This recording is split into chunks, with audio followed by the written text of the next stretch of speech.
Hello everyone. आज आम देखा एक सुंदर गल्प जो कहानी आम किसी शिक्षा लाभ करिपरिबा जे किपरि भाबरे लोभ मनुष्यर क्षति करि थाए। एही गल्प माध्यम आम से शिक्षाटी लाभ करिपरिबा। आज आमर विषय वस्तु रही चक्रधरर कहानी। आम विषय वस्तु रही चक्रधरर कहानी। तेबे प्रथमे कहानीटी आरंभ करिबा। गोटे सहर में 4 जन ब्राह्मण पिला बास करुथिले।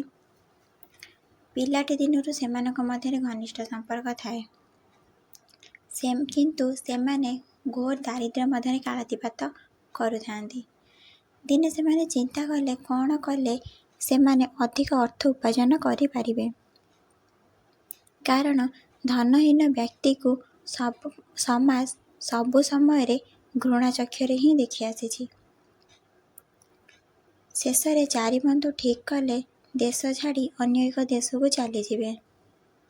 तही आर दिन सकाळु 4 बंधु विदेश अभिमुखे बाहरी पड़िले। किछि बाट चाली चाली गला परे सेमाने अवंती नामक एक नगरी रे पहुँचिले। सिप्रा नदी रे गाधोई सेठाई थिबा एक शिव मंदिर रे पूजा अर्चना सेमाने आरंभ कले।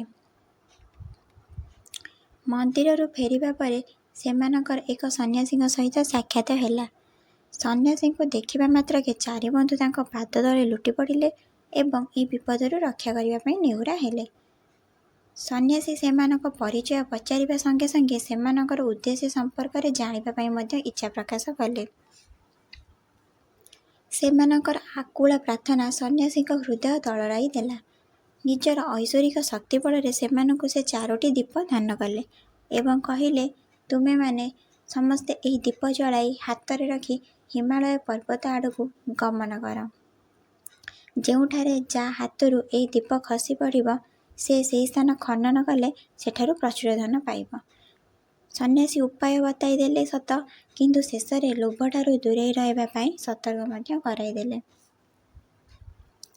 सन्यासीकर उपदेश अनुसार 4 जन जाक हाथ में दीप धरी हिमालय आड़कू अग्रसर हेले। किछि बाट गला परे जनकर हाथरू दीपटी खसी पड़िला।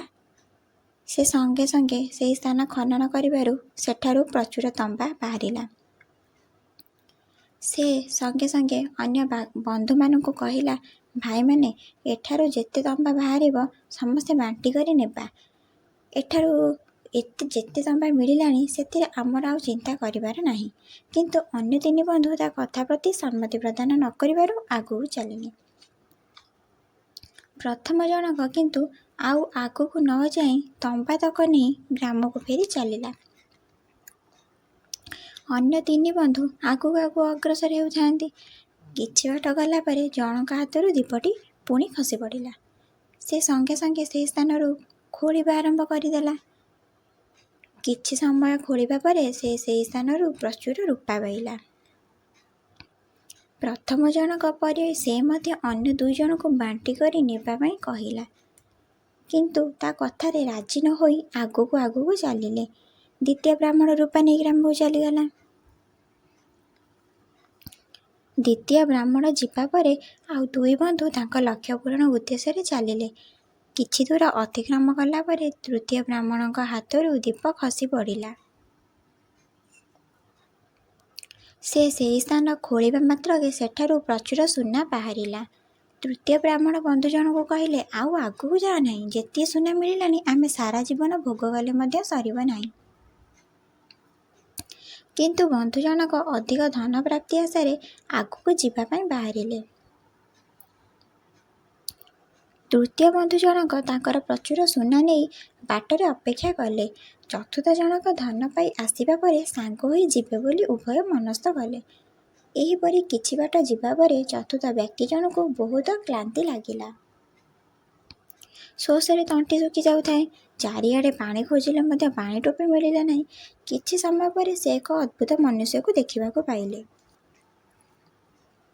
से मनुष्यर मथा उपर एक चक घुरुची। मनिषटार देह रक्तरे जुडु बुडु हो जाइछि और लोकटी असह्य जंत्रणा मध्य भोग करुछि। ଚତୁର୍ଥ ବ୍ରାହ୍ମଣ ଲୋକଟିର ଏହି ଅବସ୍ଥା ଦେଖି ସେତେବେଳକୁ ଡରିଗଲେଣି। ବ୍ରାହ୍ମଣ ଲୋକଟିର ପାଖକୁ ଯାଇ ଯେତେବେଳେ ତାଙ୍କୁ ପଚାରିଲେ, ତୁମେ କିଏ ଏବଂ ଏଠାରେ ଏପରି ଅବସ୍ଥାରେ ତୁମେ କାହିଁକି ପଡ଼ି ରହିଛ? ଏହି କଥା ପଚାରି ସାରିବା ପରେ ସଙ୍ଗେ ସଙ୍ଗେ ଚକଟି ସେହି ବ୍ୟକ୍ତିର ମଥା ଉପରୁ ଆସି ବ୍ରାହ୍ମଣର ମଥା ଉପରେ ରହିଲା। ଉକ୍ତ ବ୍ୟକ୍ତିର ଶରୀର ପରି ବ୍ରାହ୍ମଣ ପୁଅର ଦେହ ମଧ୍ୟ ରକ୍ତ ଜୁଡ଼ୁବୁଡ଼ୁ ହୋଇଗଲା। ସେ ବିକଳରେ କାନ୍ଦିବାକୁ ଲାଗିଲା ଏବଂ ପଚାରିଲା, ମହାଶୟ, ମୋତେ ତୁମେ କାହିଁକି ଏତେ କଷ୍ଟ ଦେଲ? ମୁଁ ତମର କ'ଣ ଦୋଷ କରିଥିଲି? ବ୍ରାହ୍ମଣ ପୁତ୍ରର ପ୍ରଶ୍ନର ଉତ୍ତର ଦେବାକୁ ଯାଇ ଲୋକଟି କହିଲା, ଠିକ୍ ଏହିପରି ଚକ୍ରଟି ଅନ୍ୟ ଜଣଙ୍କ ମଥା ଉପରେ ଥିଲା। ତ୍ରେତୟା ଯୁଗରେ ରାମଚନ୍ଦ୍ର ରାଜା ଥିବା ସମୟରେ ଧନ ପ୍ରାପ୍ତି ପାଇଁ ମୁଁ ମଧ୍ୟ ତୁମ ପରି ଏଠାକୁ ଆସିଥିଲି।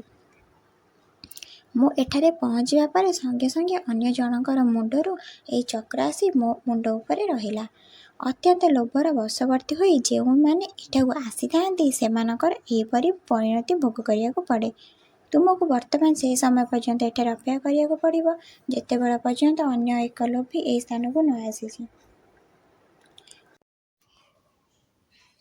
ଚତୁର୍ଥ ବ୍ରାହ୍ମଣର ଏପରି ଅବସ୍ଥା ଦେଖି ମନେ ମନେ ବହୁ ଦୁଃଖ ପ୍ରକାଶ କଲା ଏବଂ କହିଲା, ବନ୍ଧୁ, ମୁଁ ତୁମକୁ ବାରଣ କରିଥିଲି ଆଉ ଆଗକୁ ନ ଯିବା ପାଇଁ। ତୁମେ ମୋ କଥାକୁ କର୍ଣ୍ଣପାତ କଲ ନାହିଁ।